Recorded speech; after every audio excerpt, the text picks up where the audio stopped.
Have you ever sat there and wondered to yourself, damn, I really wish there was a game out there that is Diablo 2, but has more steampunk, gothic horror, and it has to involve at least one enemy from every issue of the 60s horror comic Creepy magazine? Well, buddy, you're in luck. The Incredible Adventures of Van Helsing, a game that promises incredible and honestly delivers something a little bit more bewildering. Developed by Neocore Games in 2013, a studio which is typically known for making games that sort of exist in that liminal space between mediocrity and something you forgot you downloaded. The premise is simple. You play as Van Helsing's son. And why his son? Well, honestly, I don't know. Nepotism is clearly rampant even in these fantasy worlds, and even when it's the business of slaying incomprehensible horrors. Hell, if you check out Van Helsing's son's Wikipedia, it'll definitely have a blue link underneath the parents. Van Helsing is set in Borgovia, the land where everything and nothing makes sense.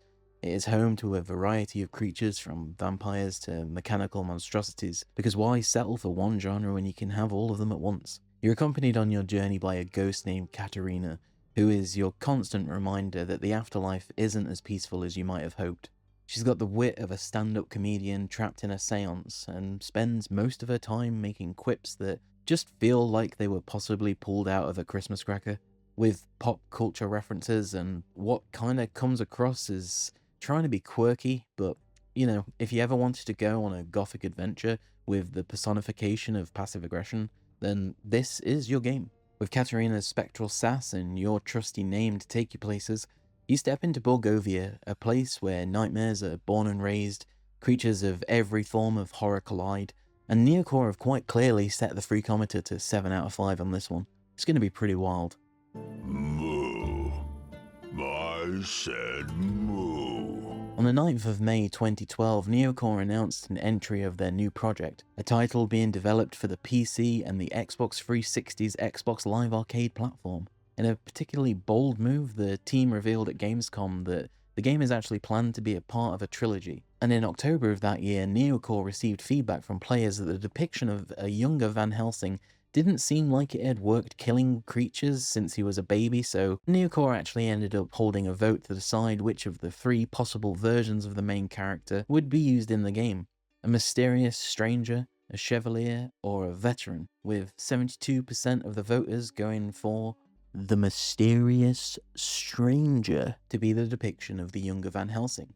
The game saw some pretty decent reviews from critics, with a lot of positives but quite a few mixed reviews, and scoring itself a pretty impressive 72 on Metacritic. However, as always, user reviews were pretty different, being more favourable towards the independently developed ARPG, which I imagine is absolutely no shock to anyone. The game would go on to release its 2 other sequels, aptly named Incredible Adventures of Van Helsing 2 and The Incredible Adventures of Van Helsing, can you guess it, 3.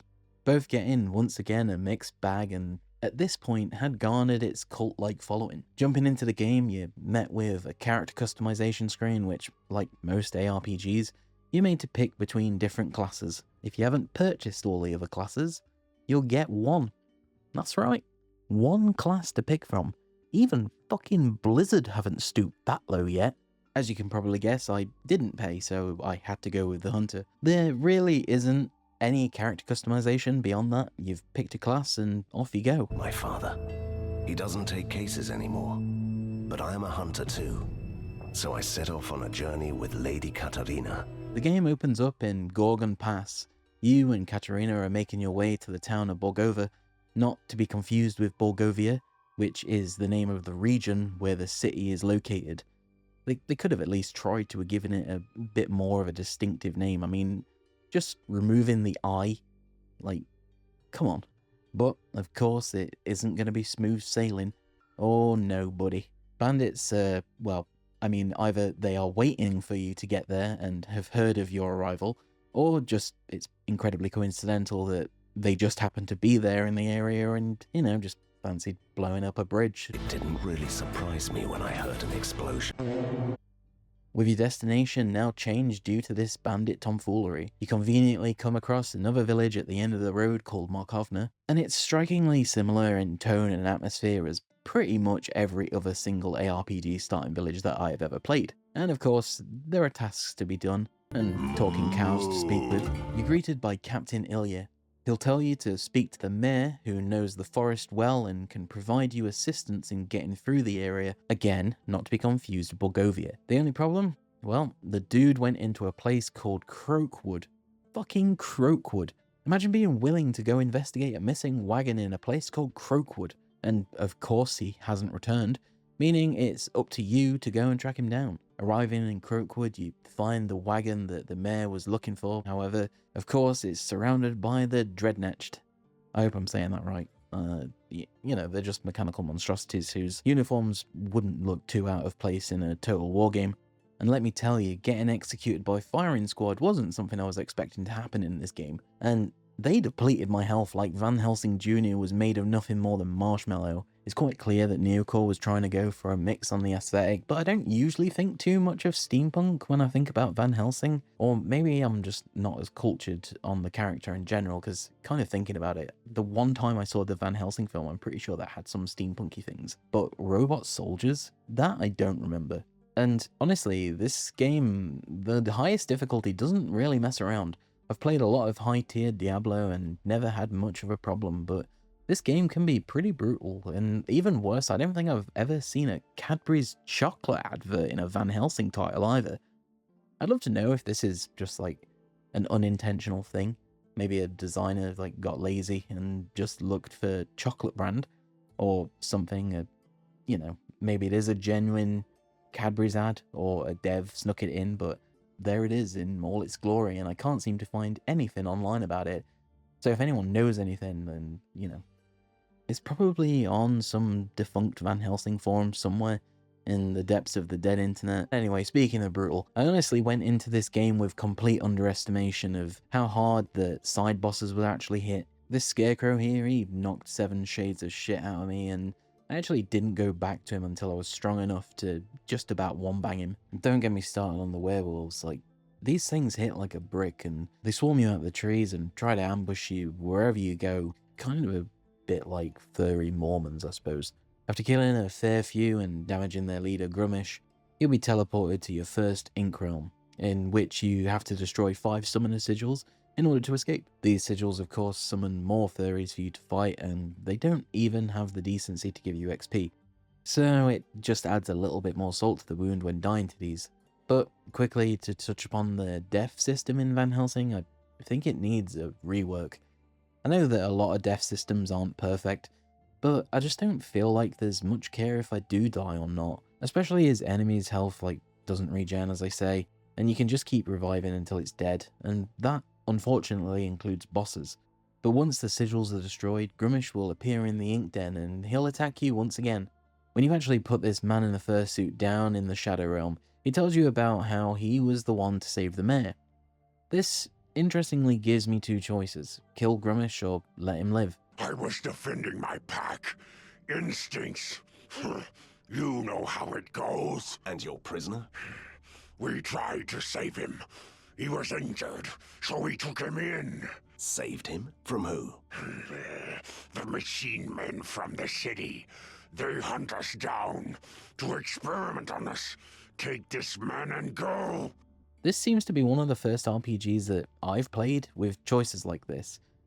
Not that, you'd want to allow some demon from Diablo to continue living, because, let's be real, they're probably just lying to you and they're going to kill you regardless. But, you know, it's an interesting concept. And of course, you do get a slight reward if you decide to save him in a later quest. So, you know, that's pretty good.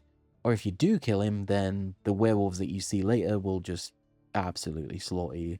But in the end, I decided to go with allowing him to live. I felt like it would be a less picked choice, and kind of wanted to know if maybe, you know, he'll just become even more enraged after that and kill some more people in villages. My word, that was an incredible rescue, Hunter. And an entirely pointless one, so it seems. Don't say that. Good deeds are never pointless. Which means that you'll answer my questions, right? Certainly, but I must return to the village immediately. See you there. It was in Croakwood that I also discovered that you can't shoot up or down different heights, which really sucks. And I don't know why they didn't include that. Especially when, you know, you could just be a tiny bit higher than the enemy, or even level to them, but you have to navigate to the 1 pixel that could potentially actually hit the enemy. And to make things even worse, they can shoot you. I really hope this is something that's addressed in the Final Cut version. This is a version that was released after the 2 other sequels came out, and was just sort of like a remastered collection version of it, with all the DLC included.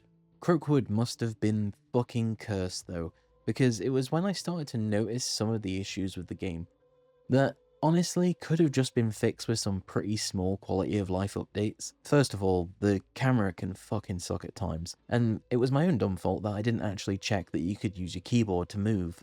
A positive side to Croakwood though is that really it shows off how gorgeous the shadows are in this game, as do a lot of the backdrops. I'm incredibly impressed with the level design in Van Helsing so far. Oh, it's the hunter again. I'm glad to see you. Before you run away again, please tell me how to get to Borgovia. If you want to reach Borgovia, you must travel through the old mines to the other side of the mountain. I sense another but coming up. But you have to use the ancient ink gate in the swamps. It opens into the tunnels. It's not easy to find your way around here. It's quite clear to me that somebody went to the school of Miyazaki game design, because there are so many bogs in this game. But I've got a question. Do you like frogs? Like, I really like frogs.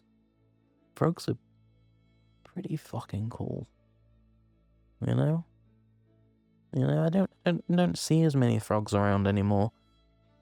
It's quite sad. I used to see frogs all the time. But, yeah, they've all just disappeared.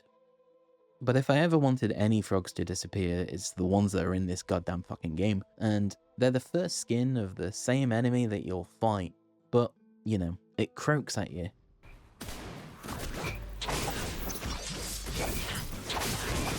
I really hope that there was somebody, just somebody in the design team that went, hey, you know, why are there frogs in Gallows Bog and not Croakwood? Isn't it kind of implied by the goddamn name?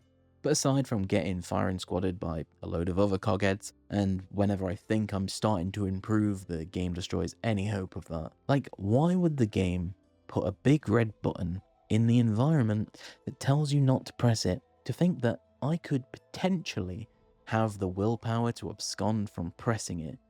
But it knew alright, and it knew that I couldn't resist, and I couldn't walk away from it. I couldn't walk away from its sweet, sensual colour, the texture of the press, the noise it makes. And because I'm a fucking quirky guy, I went and pressed it, you know? And by quirky, I'm probably pretty autistic. And, you know, it went exactly how you'd expect it to go. In the northernmost part of Gallows Bog, you'll find another one of the inkwells, but the gate is guarded by 4 bosses: Wizard, Werewolf, Rat Ogre, and Big Juicy Cannon Man. Are all the prisoners through? Yes, Magister. We shall deliver them to the lab tomorrow. Today, Professor Formigotti doesn't like to wait. Of course, Magister. On your way, then.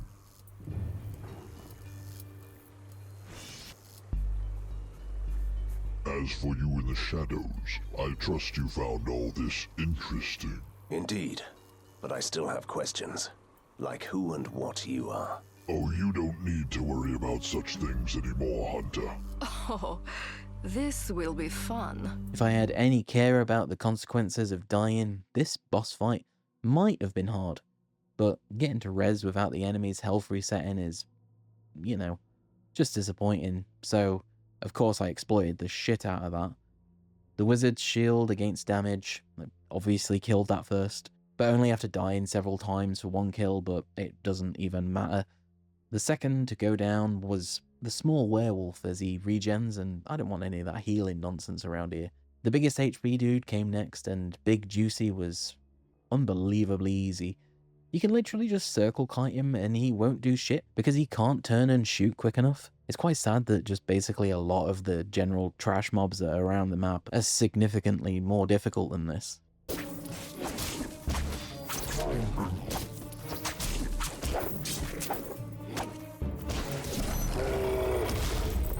What is this abomination? Looks like something created in a laboratory. So it must be true after all. My dear Borgovia became a playground for evil scientists. No wonder that the good old-fashioned monsters became a dying breed. Arriving at the Orichalcum mines, if you have some sort of intense arachnophobia, well, you're gonna absolutely love this place. I will make this promise here that this is not teeming with hundreds of spiders, along with one of the most weirdest boss reveals.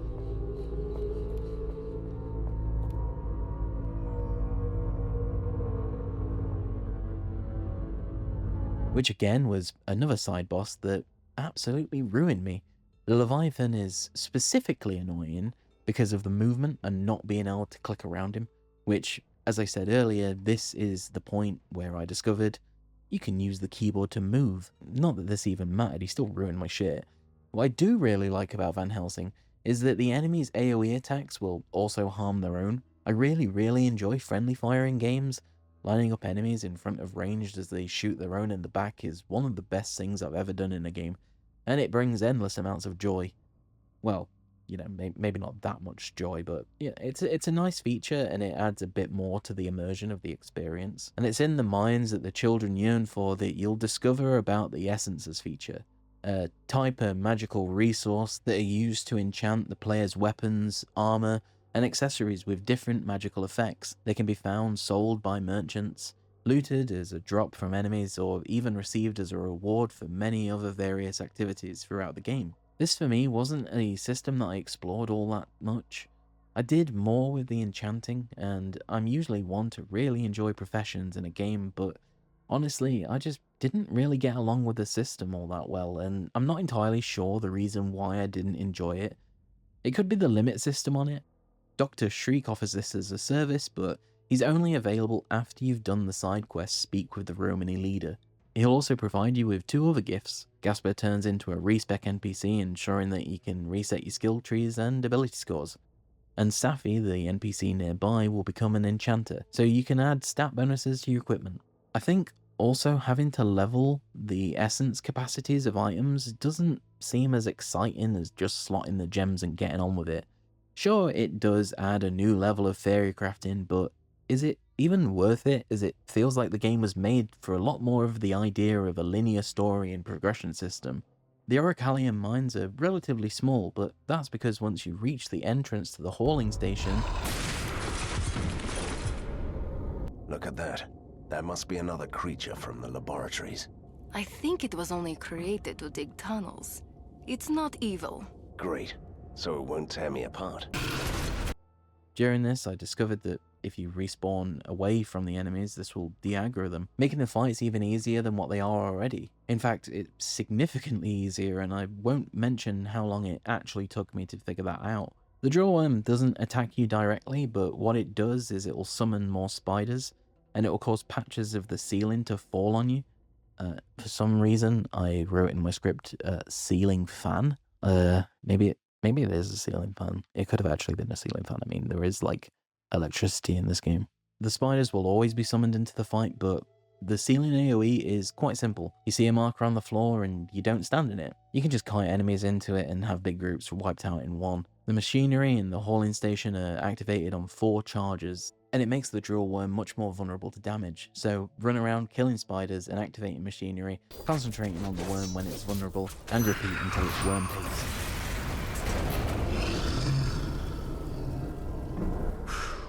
Well, that was a tough one. Your father would be proud. My father would only lecture me on my sloppy fighting stance. I know. I must apologize for... Van Helsing's son. He is an idiot. We have purposely trained him wrong, as a joke. You receive the ghastly shape trick of random yellow and, you know, the usual golden XP, also dropping a bunch of high quality random gear, and it was at this point that I realized that the stats on weapons are mostly shit. I got a level 16 weapon and it turned out it was awful compared to the level 8 weapon that I already had. And I've just felt like a lot of the time, most of the items just aren't that great stats wise. It took me a very long time to replace like any of my weapons and sometimes a lot of my other gear, going chapters at a time without finding anything worthwhile. Also, you can kill the drill worm without machinery and that will get you an achievement. The reason why I'm bringing this up is because the name of the achievement really dates this game, and that name is Who Needs Machines When You've Got Swag? That's the exit. What is this anyway? My word. Is this Borgovia? This is magnificent. In a very twisted way. But it used to be such a nice, gloomy, crooked town. I think we can blame this on those scientists everyone keeps talking about. First, we find your father's hideout. Then, you make them pay.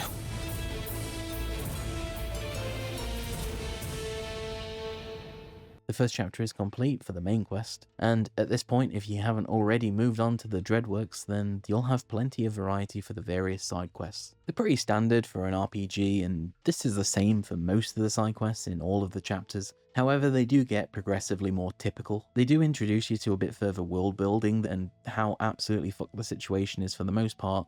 It turns out it isn't entirely that interesting, and there are definitely some side quests that are more interesting than others, such as the living ghost, getting Katarina to talk to the other ghost, prompting it to follow you, and you have two ways to help it. You can either lead the ghost to a sacred altar, which will cause it to understand what's happened, and it will just leave peacefully, or, if you're like me, you take it to its body, and decides that, seeing as it's dead and you're alive, it's gonna kill you. Me? Yes, you were murdered. I was murdered. You should be avenged. Perhaps. I should be avenged. I must avenge myself. You shall all pay.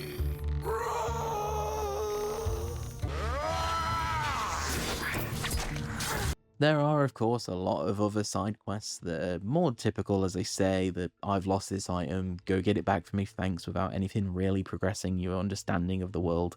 But moving on to the Dreadworks, it is just a pretty cool steampunk shantytown. It reminded me a lot of the city in Dishonored, or even the one in Thief. You need to rescue a vendor which is held hostage, and it's here in which you first encounter the Ratmen. These Skaven-like creatures are really, really good. I love rats. Rat characters are always the best. They have charm. I'm a rat simp. The music is exactly what you'd expect, and the rat trap is so good. Something is wrong with this place. Can't you feel it? A pile of shit would get a pass from me if it had a childlike drawing of a rat over it. And it's here where I finally realised that I hate Katarina's joke. They're super fucking corny, and honestly, I feel like it's not even harsh in saying that maybe there was one dude in the office that did a little wheeze, but man, it's so stale. Surprisingly, a lot of people online that were posting at the time of release talk about how this is a great selling point to the game. And maybe it's just not my humour. Looking back on it, you can see how rough and cringe a lot of the humour was back then, and no doubt we'll do the exact same to the current idea of humour in the next decade or so. Good day to you, No sir. greetings for me? Where are your manners? Is this my cue to say, oh no, we're trapped here for eternity? One last childhood trauma to cope with, right? I bought myself a new pair of shoes. I hope you don't mind. Well done. You walked straight into a mousetrap. Imagine your father's face when he learns about this. You really should consider brightening up your home with one of these. I got robbed on the way back. All the money's gone. Oh my, that was stupid. Here's your gold. I already took my 20%. Ha! Made you look. Oh, right. Sometimes I forget how human you are. I'm impressed. As you should be. Right. Let's go find us a werewolf lair. Your main purpose here is relatively short at first. It's just to find the secret lair on the western side of the Dreadworks. Then you'll have barriers all along the way which block off most of the map, so you're literally ushered quite quickly to progress the story. Introducing the incredible mechanic of elevators. Upon reaching the secret lair, Count von Not Dracula speaks with you. Mr. Van Helsing, I presume? A vampire? Really? That was uncalled for, sir. I didn't comment on the absence of your father, did I? Finally, a vampire in this game. But turns out he's the head of the Resistance. And even more importantly, it'll allow you to respec Katarina, especially if you've already fucked up and you've decided not to potentially check out what kind of builds there are, and you can quickly correct that mistake to make sure she becomes a bit more of a tank. It was at this point I decided that I wanted to go achievement hunting, but after slogging away at a lot of these enemies, being able to cut through them like you can in most difficulty levels of Diablo was a really nice change. I decided to fuck up that bitch Scarecrow, but my rampage through these weak, pathetic creatures was halted when I discovered that, for some unknown reason, if you press N on your keyboard, it will zoom the camera right in. Mind-blowing. Innovative. Explorative. Neocore, you've made one of the most bewildering innovations in an ARPG. And look, before you all get mad, I know you can do this in other ARPGs too, but this zoom is insane. Why do I need to see that close? It's nice for observing the backdrops and appreciating what there is on offer, but it just seems kinda redundant. The people from the Romany camp as well all went to the secret lair, so you'll meet them. That is actually assuming you've done the quests anyway. And when arriving at the secret lair itself, Vladdy will inform you that the generator is bust, so you'll need to track down a true adept of mechanical wonders to fix it. By a certain machine called the electrical generator, or so I've been told, which is broken, unfortunately. But do you know how to fix it? Me? What am I, a grease monkey? I'm wearing a cape, see? What we need here is a true adept of mechanical wonders. And I suppose you know just the man. Yes. The trouble is that the professional in question is imprisoned in the factory by those miserable wind-up soldiers. A task tailored for Van Helsing. My thoughts exactly. I'm still here. You know that, right? If I might suggest, take the ink gate that leads right behind the walls of force. The engineer, Borislav, informs you that you'll need 4 electric coils for the generator, and you'll find them in 4 spots in the Dreadworks. Marvellous. You have all the coils. One day you really have to tell me how they work. Ah, hunter with an interest in something other than sheer destruction. That's new. The Professor Fulmigati, in the most Adam West Batman style, has been developing a poisonous gas that can turn people into mindless slaves, and he has the plan to test it on the oldest parts of the sewers. But before you run off and start this main quest, I highly recommend you actually take some of the side quests, as it unlocks a fair bit of content later in the game. Help me! I've lost everything! Yes, these are grave times. Help me! I've lost my body. I need money. Thank you. Oh, thank you. With a quest in which Fulmigati has sent his minions after the Beggar King, and he has been forced to leave his hideout in the ink. The beggar will ask you to rescue the king, and of course, you aren't exactly going to say no to that. The more on your side, the merrier, after all. Inside the hideout, there aren't any bosses, but there are a lot of general enemies.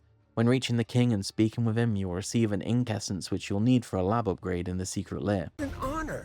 The great Van Helsing came to my rescue personally. I try to save everyone I can. True. It's like an occupational hazard with him. Borislav will also tell you that one of his former assistants, a man named Todor Shimko, has some technical documents that could aid the resistance, and asks you to track him down in the abandoned research station connected to the sewage plant. It's here where the rats ramp it up with dozens of packs along with electric werewolves, but eerily, all of the mechanical men will be fixed into one place. Reaching him, you'll have to flip a switch on the power grid which will bring down his force field, but you're gonna find yourself bamboozled when the mechanical men come to town and fuck you up. After fighting your way through all this, he'll ask if he can make a deal with you. You must be Van Helsing. Your fame precedes you, sir. My name is Toda Shimko, and I used to work for the scientists of the Phlogiston Society. Hopefully the madness was not catching. What is this place anyway? An abandoned research facility. When I had to flee my mentors, I found refuge here. I also brought some important documents with me. Take a look. If you let him stay in the secret lair, he'll give you a pick of 3 rewards: a generator plan, trap plan, or ability points. But not only that, you have the opportunity to purchase a treasure map from him, which will trigger the quest Hidden Treasure, a treasure hunt giving you a pretty hefty reward of 5,000 gold, a dragon tooth, which Pretty alright trophy, giving you a 50% gold find chance, at 10 plus willpower points, and 10% more fire damage, which, given that I ended up using fire-based AoE spells, this was pretty useful. And also a mysterious gemstone, which you're required to have to do some side quests later on in the game. Something that kind of irritated me was this line. This is a traditional chest, hiding in plain sight. Not a modern one with all those high security standards. You know, reinforced lids, poison darts and the like. Guess what? There aren't any chest traps in the game. And it's such a strange voice line. It could just be a bit of flavor and be like, oh, whoa, this is a fangled new technology. You know what I'm getting at, guys? That sort of fucking relatable 2000s comedy. Or, you know, the devs have been planning to introduce this, but just didn't have the time to, and forgot to remove the voice line. Now, back to the reason why we're here. One of Fulmigati's generals has been sent to ensure that his dastardly plan, a world-famous puppet master concoction put into Borgovia's water supply to turn the giant frog. To find Brady, you're going to be making your way throughout the sewage plant. The plant itself is accessible by the main exit from the secret lair. The bridges are up. I sense the same weird energy from them I felt at the invisible walls. Do you see that machine?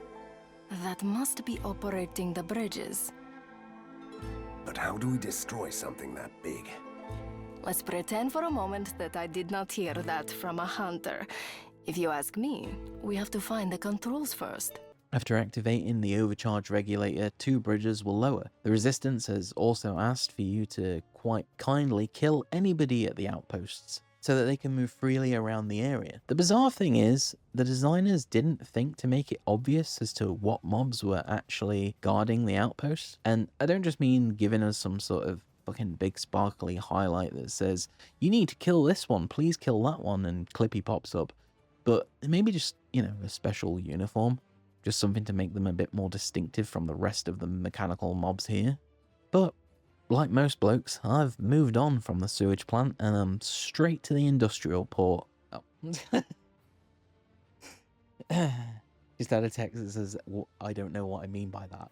But you best believe it's not going to be that simple to get to the one who guards Fulmigati's heinous plan. Elite behemoths are in the way of Bedra, who guards the diabolical plan, trying to ensure that you don't end up getting anywhere near Bedra, the one that guards the fiendish plan of great evil. No, not really, it's tower defense time. That's right, you thought you'd seen it all on here, didn't you? You'd thought you'd seen all of the pop culture references and absolutely knee-smackingly hilarious jokes throughout, but I bet you didn't even think.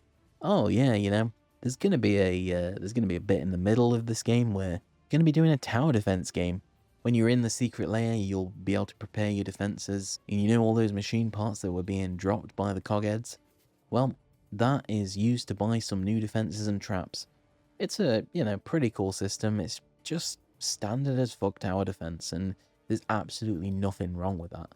Even if it does feel like a little bit out of place in this ARPG, but I can applaud Neocore's commitment to trying something a bit different. But why are you even here at all doing this? Well, before I actually discuss that, my document will not stop turning Fulmigati into Fumigate. So I guess he's gonna just now be Dr. Mad Scientist Fumigate. Fulmigati.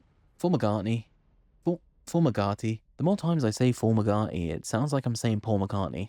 Well, Fulmigati has found the secret lair, and honestly, I'm not exactly shocked. It wasn't really well guarded. I just walked in off the street and, like, surely not everybody in this place is immediately going to be recognizing Van Helsing. But when the enemies attack, they'll start out at one of 4 positions, trying to make their way to the gates leading up to the lair itself.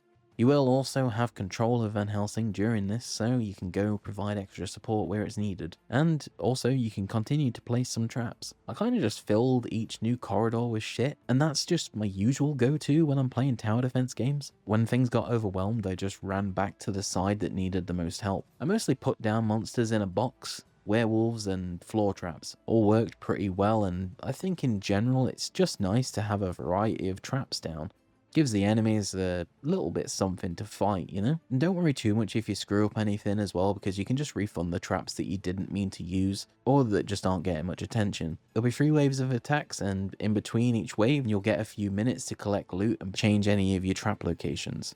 At the end of the third wave, Breda, you know, the one guardian in a nefarious plan, is lured out of the shadows. You can, of course, absolutely just lead him into your traps, and I'd say he hasn't done a very good job of actually guarding the shit he was supposed to guard. What is kind of interesting, and I didn't actually know until writing this script, is that you don't even have to do anything, and you can let every single enemy reach the lair.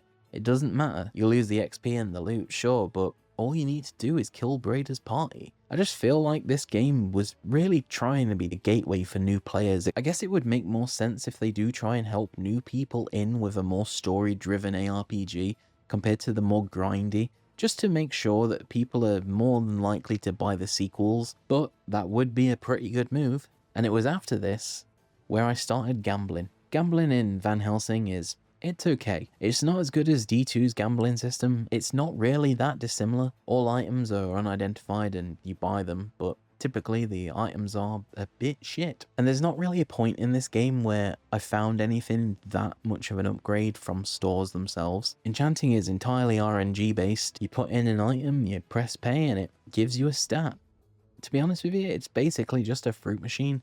And you can just keep re-rolling until you get what you need, assuming you can afford it. Money doesn't take that long to accrue in the later levels. But even more irritating than an over-reliance on RNG stat upgrades is the side quest, the swamp lilies. I'm going to prepare a magical concoction, but I need some rare swamp lilies for the brew. Would you be so kind as to bring me 8 flowers? Not my usual line of work, but it sounds important. You'll find all the lilies in the area of the industrial port, all of course by the water, and at the end of it she'll give you a choice of 3 potions.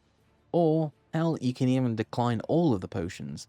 But, Jesus fucking Christ, what kind of bitch is Van Helsing Jr.? He took on this side quest from a fucking potion making enchantress, and he just bitches and moans about how much he doesn't want to pick up swamp lilies. So much so that it genuinely started to piss me off a bit. Like, we get it, dude. You're a fucking Giga Chad from a vampire hunting family that has taken his business into new sectors, but fucking God, it's just some alchemic ingredients from a dangerous swamp for what I can only presume is for some sort of vampire magic. My man, you just killed probably over 100 monsters to get those lilies, and you're crying because of the 6 you had to pick up? And let's be completely honest, these things are going to be absolutely blood and gut stained. My man probably sees a landscaper and wants to spit on him for being such a garden bitch. You've done it, or you haven't. But regardless, you've protected the secret lair from Fulmagati's shitheads. Speaking with Vladdy, he'll inform you that Fulmagati himself has fled to the Palace of Machines. A palace that, you guessed it, is full of machines. And inside is Fulmagati's grand plan.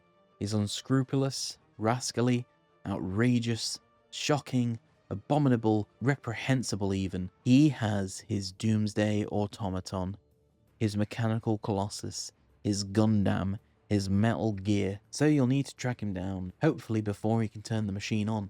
Which I'm going to assume just takes a really long time to sort of like boot the whole thing up. And it isn't just that the dude is somehow confused on his creation and how to actually turn it on. You know, it's his own Colossus, but I mean, I guess he could be. He's probably taken a fair few bumps to the head in his time. You know, this game has talking cows. It's a Van Helsing game, so really, like, anything is possible. But to reach the Palace of Machines, you're gonna have to first make your way through Old Town, which isn't only old, but it's also very long.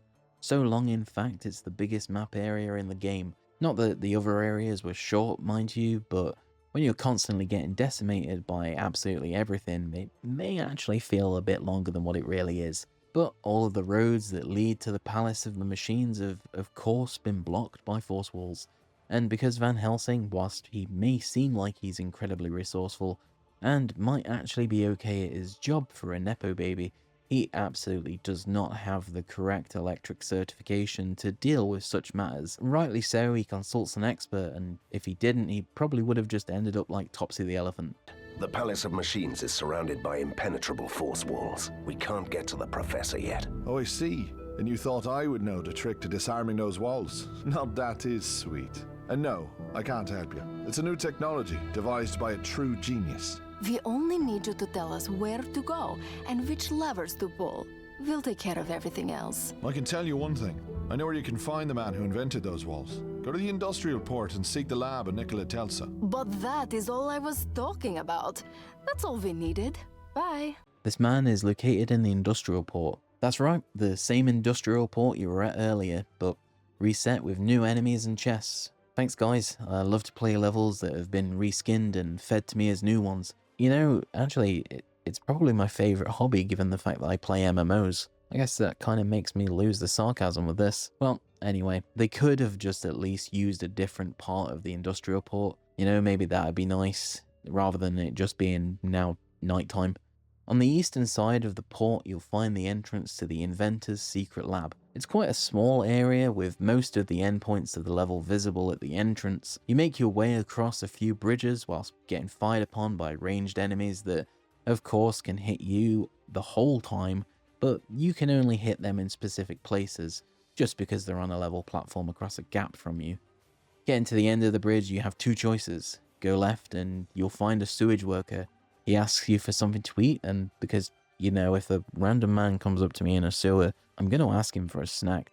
But when you give him a snack, his reward is to teleport you to a secret area in the map where you'll find 3 treasure chests. And, of course, enemies, quite aptly named Liquidators. I didn't pick that way immediately though. I only explored it after I finished my main purpose here, which is pretty unheard of for me with these kind of games. I'm usually just all over the place and mostly ignoring the main quest as much as I can. Of course, you'll make your way down to speak with the inventor, but he doesn't want to deal with you. Van Helsing, I've been expecting you. In my experience, conversations that begin like this never end very well. It was only a logical assumption that eventually you'd seek my advice. Yes, you are a genius and we need your help. Now could you just tell us how to get through your stupid force walls? You can't, but I might know a way around them. And you can respond to him in 3 different ways: diplomatically, bribery, or violence. If you pick either diplomacy or violence, then he'll turn his turrets on to attack you, which is exactly what he did to me.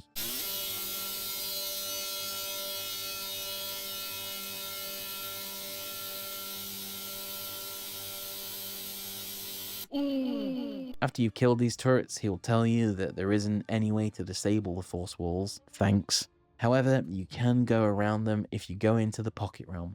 Kind of like a mole, I guess. To be quite frank, the rest of the main quest for this level is pretty samey. I don't mind that they're constantly using the ink, but I also didn't feel like it played a good enough part in the entire game. I feel like if we were gonna have these, you know, intertwined planes of existence, then maybe use them a little bit more.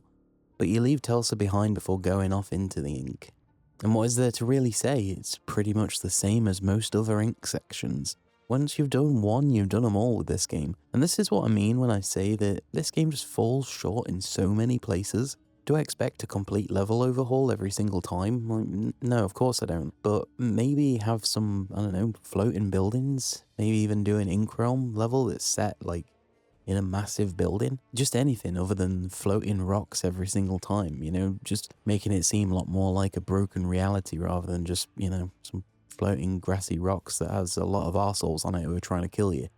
Once you've killed the bosses in the ink though, this, just like every other ink level, you're free to go. I mean, you know, we could have easily have had this as like a false finish for one of them. I mean, again, it is another realm, so you'd expect something completely different. But no, you're free to leave, so you're transported to the Gables, and you'll be met by the inventor again once you come out of the ink. He tells us that he wants to secure a spot in the secret lair after the fall of Formagati, and says that we could benefit from his further assistance, and asks us to put in a good word for him at the secret lair, informing you that the rooftops are completely covered in generators that collect the energy of storms. This energy is transferred and used by Formagati to power his machines, which, of course, prompts a choice. Either destroy all the machines outright, or just don't destroy them at all, as it could actually supply half of Borgovia with electricity. Kinda like the New Vegas quest where you have to pick if you want to send the grid to the dam or the strip. I decided that, you know, it at least makes sense to give the people something back after they got overrun by shitheads, so I decided not to destroy them. Money, money, money! The side quests in Chapter 3 are here and there. They don't give a great deal of anything good. If you do like the wave defense, then there is an optional quest that you can do, and this is started by talking with Gasper, who will explain that a dark mist is flooding the tunnels and spitting forth all manners of horrors. The quest isn't entirely the same as Protect the Lair, but you will have to face some more difficult enemies this time around. In exchange for the harder enemies, you'll lose a final boss battle though, which, isn't really the case typically for most tower defense games. You don't unlock anything nice from it other than just having a good time. The other ones are just go do this and you'll get more XP, apart from the one regarding a scientist who has been experimenting on werewolves, mostly to turn them electric. Well, one has escaped, and you're tasked with rescuing him. When you eventually get to Arcady, you'll be able to approach him in two different ways. You can threaten to throw him in the river, or you can give him 500 gold to get the information. He mentions that he's supposed to sail out with the ugliest wolf in the world. I'm not joking, that is actually what he says. But tonight the wolf is late.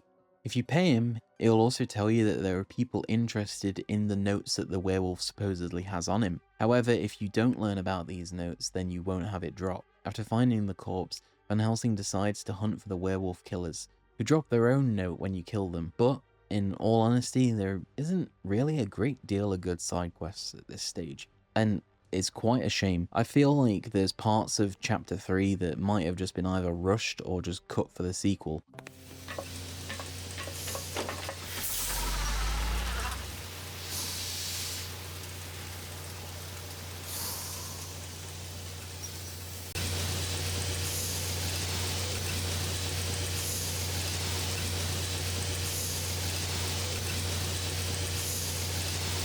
Here we are at last. Congratulations, Mr. Van Helsing. You've managed to play our little game right to the end. Do you think that this is a game? Of course it is. The oldest one in the book. The hero and the villain. But he's clearly insane. There can be only one. Please, make him stop before we drown in cliches. With pleasure. So here it is. We're finally here. The big fight. The end. Full Magati. Of course, Van Helsing was a little bit too late, and is absolutely ready to rogue legacy you to see what the next offspring will be like. As he crashes around with his wrong trousers, he'll attempt to shoot at you, jump on you, and knock you over. These moves are pretty easy to avoid, or you can just tank for the most part, but this time he gets further help in the form of assault orphanopters, electric werewolves, and heals from towers. These towers are scattered around the room, and the best way to ensure your survival is to just continue to be mobile. If you stand in place for too long, you might get overwhelmed, so just continue running and attacking the towers. I did them in order rather than just random attacks, but it all works regardless. As long as you survive, you'll be able to slowly reduce the number of adds, and it's absolutely possible to get it to just be a 1v1, then the Doomsday Automaton shouldn't actually be that hard to take down. Once you've destroyed it, that's that. You've completed the main quest. It's over. And if, like me, you were finding that, like a lot of this game, it was just okay, then honestly I feel you. The end just kind of felt quite rushed and sort of out of nowhere. I would probably go as far to say that it was actually kind of anticlimactic. And it's a shame, especially given how much they've bigged up this world-ending mad professor and his insane machines. It's just done. But of course, that isn't the end. The ending cinematic will reveal that there's actually another bad guy out there waiting for you. But you should already know this, because Neocore for some reason decided to tell everyone before the game even came out that this was going to be a trilogy. And I guess I'm just not a big fan of that style of marketing to announce everything at once. Trickle it to me, let me keep my excitement going over time, and it also makes sure that the hype for the next installment actually starts like a year or 2 years after saying there's one in the works. Hell, even if they had all 3 games ready at that point, they could have easily have just not said that they're making this into a trilogy, but that's the end of that rant. You can, of course, always go back to the secret lair where everyone will be telling you how happy they are that the big bad is dead. And I don't know, I guess if you've got this on the respawning mode, you can go back and grind stuff. But overall, that's it. The end of the first in the trilogy of the incredible adventures of Van Helsing's son. What can I say about this game? The last boss fight, as I've already said, was okay, and like a lot of this game, it's just okay. It was a bit too repetitive throughout. Don't get me wrong, I know it's an ARPG and you can only come to expect some sort of repetitiveness, but for it to be all throughout the game, and even worse, the movesets from enemies, like every single different type has the ones that will run into you and explode, or will leave a bomb by your feet and run off. Range will be typically spitting acid, or if it's a bigger guy, then it will be an AoE with cannons and guns and the standard melee, whether they're frogs, rats, mechanicals or beasts, and you know what, I don't mind that too much, but at least try to have a bit more variety and creativity in what your enemy's attack patterns are. I feel like there could have been so much more that could have gone into the enemy attacks instead of just reskinning them. Boss fights can sometimes give a bit more of a different insight into how they could have made the game somewhat more interesting, and it didn't feel all that rewarding killing them, especially the final boss. I know I've said it a few times now, but I just felt like, there we go, that's it, game's done, go buy the sequel. By the way guys, did you spot the new villain? Guys, there's a new villain, did you know? Did you know there's another villain? Did you know that at the end of it, there's another villain that he's watching you, but you don't know who he is? Like, you never would have expected that, right? Surely there's no way you could have possibly have anticipated there to be some sort of cliffhanger at the end of this, right? Clearly a lot of love had gone into this game, and there was quite a community, and there still is, especially for something that's gone so far under the radar. Sure, it did pretty well for its time, and a lot of people really enjoyed it, but it never took its spot as one of those big named ARPGs like PoE or Diablo. I mean, I wouldn't even say that Torchlight, as much as I love the series, and of course it is much more well known than the Van Helsing titles, is even at the same heights of those two powerhouses. And the game felt kind of trivialized by the default settings of having like no respawning enemies, no regenerating, and resin on the spot. I feel like this could have been at least highlighted at the beginning of the game. Maybe have it pop up along with the difficulty if you want to turn these things on or off. And I just really wish I felt like that not only was there a risk to dying, but also some sort of really decent reward. There were so many occasions where I just found really crap items, whether that be as loot or quest rewards, and it's kind of sad. There are sets out there, but honestly, I just didn't feel like I had any desire to go farm them. I need to be in an incredibly high level of enjoyment to really get that desire to go fully grind and collect sets in a single player game. So, there's no way of really hiding this, but this project feels a bit cursed. I had the first hour or so of gameplay corrupt, and as did a bit of the audio, and the piece of audio in particular was for the section regarding skills and talents. So, yeah, here we are. I'm re-recording this. It's 2:30 on a Monday morning, and as you can probably hear, I'm sick as fuck. So, this little section might be a bit shitty, and I'm sorry. I could wait, but I'm too impatient. Van Helsing looked at the landscape of RPGs and thought, you know what, just a talent tree and a character ability score is completely overdone, so let's make sure we do it, but also whilst making sure that the player can actually pick the companion skills and abilities too. Oh, and of course, you can unlock further perks through reputation. So what I'm trying to say here is they took a tried and tested system and multiplied it by also giving it to your follower, which, you know, is actually pretty standard really, and there isn't really that much uniqueness to it other than the perk points. There are 4 different ability points, which are the same on Van Helsing and Katarina. She doesn't have any special spectral spooky ones, unfortunately. But you've got Body, which increases melee damage, HP and defense. Dexterity, which increases range damage and dodge. Willpower gives extra mana, spell power for Katarina and resistance to all attack types. And Luck, which gives an increased chance of finding gold and magic items, along with increasing dodge and critical damage. The same goes to Katarina for Luck, but she gets less of a bonus compared to Van Helsing for the loot. And I actually forgot about even giving Katarina her spells for, I don't even remember how long it was, but I'm pretty sure it wasn't until, like, you know, the midpoint of the game. But each character has 3 skills available: Mystic Warrior being melee, Ocular Hunter ranged, and Tricks and Auras, which is mostly just buffs. Mystic Warrior and Occult Hunter are home to your combat skills with 8 active skills and 3 power-up skills. I think this is actually quite a nice feature of the system, but I do wish it wasn't just predetermined 3 choices, as these abilities are directly linked to your attack, and you have to use skill points for these as well, but they're usually well worth it, and some interesting ones, like one that gives you a chance on hit to instantly kill. However, these require rage points that are only gathered after an enemy dies, and it's depleted pretty quick. However, if you do put into dexterity, it'll buff it and it'll allow you to stack multiple abilities at once. The only thing I'm not a huge fan of is that each side shares the same keybinds, so if I press S, it'll load up an ability on both my main and secondary weapons, which sometimes culminates in my dumbass pressing the wrong button, because left and right click is hard for me, it'd seem. And, you know, in hindsight, maybe knocking myself out by cycling directly into a parked car wasn't a great idea for a 7-year-old. It's also recommended that you don't spend your points all over the place, as putting them directly into the main skills increases the damage of them, and after every 10 points you'll receive a new passive bonus. And speaking of passive bonuses, you don't start off with all the tricks and aura spells unlocked.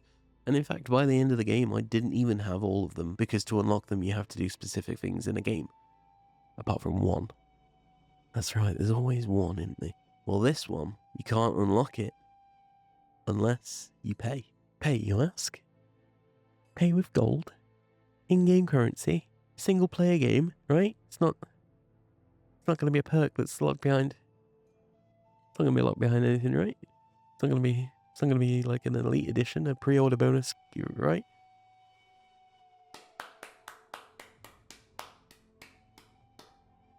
So this is the kind of shitty thing that some game companies do that I'm just like, wow. You guys just really showing your true colours with this one. And look, right, every company's out there to get you money. So this is no shock.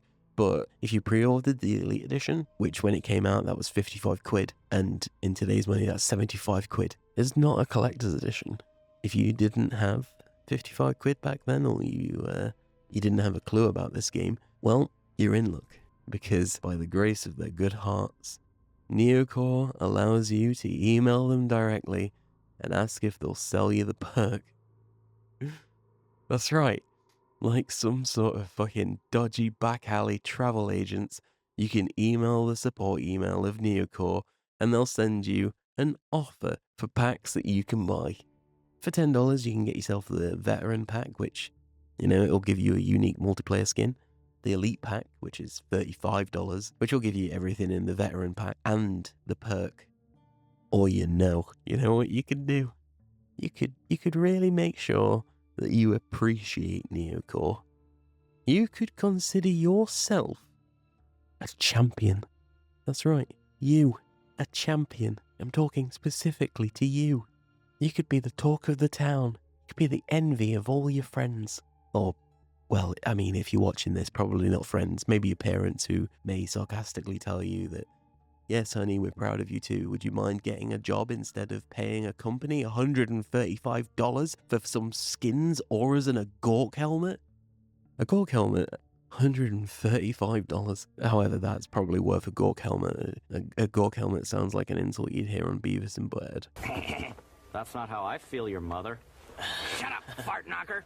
And to top this entire thing off, they ask you to email back with the pack that you want to buy. And in one of the most unintended, shady fucking thing I've ever seen a company do, they'll send you a PayPal payment request link.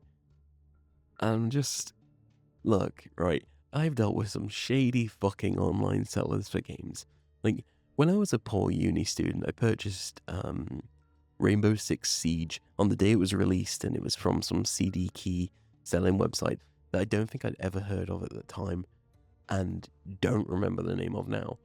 And the seller only sent me a code after I sent some form of ID. And you know, I'm pretty dumb, but I'm not that dumb. Or am I? And I'm sure you know that I am.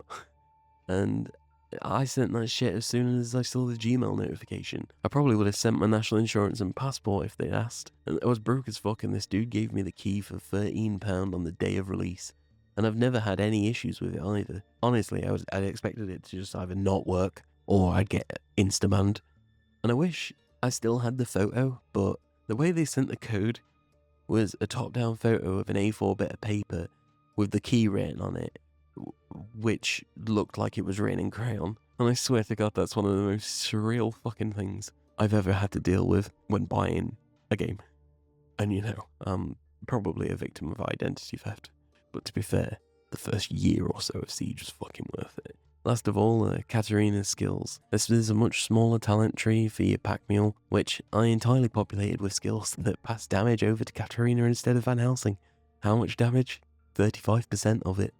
And not just that, 15% to all of Van Helsing's resistances, and given a shitload of defense, it makes for the pretty nice extra second you get alive during the bombardment of death that awaits you on Extreme.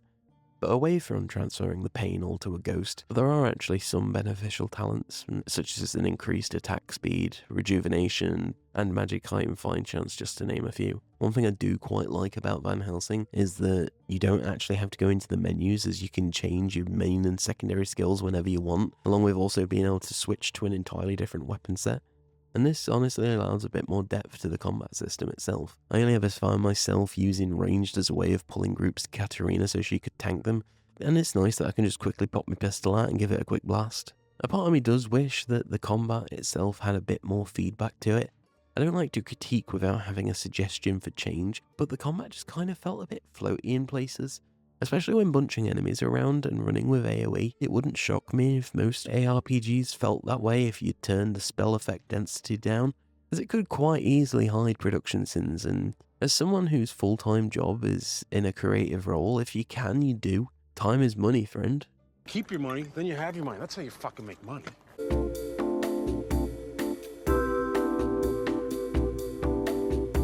I also feel like there was a massive missed opportunity with the secret layer tower defense. They could have potentially have looked towards the community and maybe seen if they could have provided some sort of way for players to create their own courses to publish online. You know, kind of like how the first Tony Hawk games did on the PS1, minus the publishing online of course, but there is also so much that this game absolutely gets right. And, you know, I'd even say it excels at, and that is the art direction. A lot of the enemies, whilst there aren't a lot of incredibly original ideas, the vision is still just as striking. Enemies such as the behemoth in the sewage plant.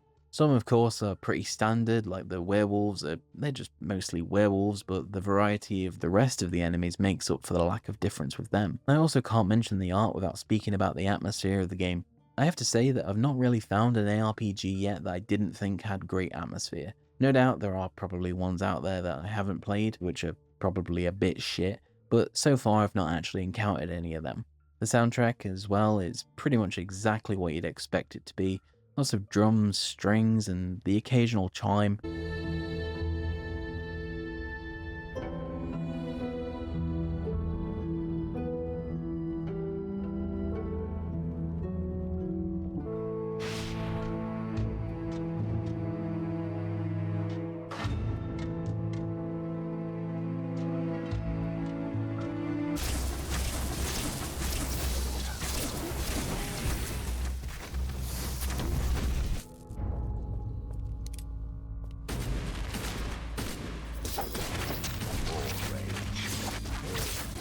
The swamps and the forests are good, but places like the Old Town, the Secret Lair, and all of the last few levels, even including the boss arena, are absolutely gorgeous to look at. Sometimes it's hard to believe that this game is over a decade old. Good lighting, I've always felt, is one of the key ingredients to ensure that your game graphically stands more of the test of time. And did I mention you can see reflections in puddles? I really do miss when we had reflections in mirrors in games.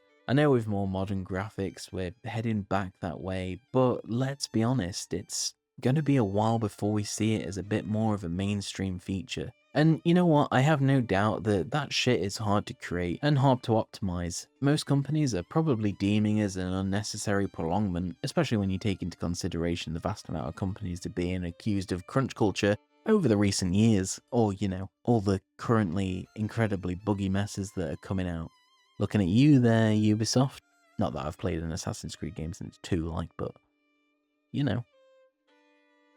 Maybe just do good the first time round, and then you don't have to do this shit. You're not gonna embarrass yourself like this. Like, you'd really think that these people would want to try, but when they've already got your money from previous titles, I guess a lot of companies are probably banking on the fact that most people aren't gonna know if a game is poorly optimized until they've got it in front of them. But look, all I'm saying with Reflections is, you know, we did it for Duke Nukem Land of the Babes, so please. The storyline, you know, it's fine, it's nothing to really write home about, but I can absolutely appreciate how people can enjoy it as much as they do. It has a sense of charm about it, and it's tried to push boundaries with a very well-known character, and it's done an alright job. Does it read quite a bit like a Scooby-Doo episode, or even like a Buffy the Vampire Slayer TV movie? Yeah. But then again, saying that, you know, Scooby-Doo and Buffy, they're pretty high on the tier list of really mediocre, fantastic nostalgia trips. I'm going to take that back, though, because, you know, John Cena pushing a big boulder out of the way for Scooby-Doo is absolutely fucking goated. He even has his theme tune playing. How mad is that? One of the changes that I would probably want to make to the game is to either leave out a lot of the jokes or just see what we can do to make them better. I think I sighed more at them than I actually did laugh. And look, before you come at me, I absolutely love a good corny-ass dad joke. They're my outright favourite types of jokes, but holy shit, this really just did a number on me. And I just wish I had managed to share the joy that so many others had with this, but unfortunately I just didn't. I do wonder that if maybe I had played it closer to release, would I have been more receptive of the jokes? I mean, when you look back at it as well, this was the peak of Bacon's epic, Chuck Norris's strong, and to be completely honest with you, I'm absolutely guilty of being part of that era that found those fucking memes with multicolored backgrounds and impact text on the top and probably also on the bottom incredibly funny. Van Helsing is a game that defies easy description. A game whose entire existence feels like it's some sort of fever dream of somebody after they'd been to way too many steampunk social gatherings back to back, with every single one of these gatherings hosting a Q&A and possibly even a talk with the director of Wild Wild West. It's a confusing universe that is constantly trying to surprise you with the bizarre, and the strange design choices and relatively half-baked humour that should probably make sure it always stays in its era. It's the kind of game that doesn't ask you to understand it. I feel like it's the epitome of a good bad game.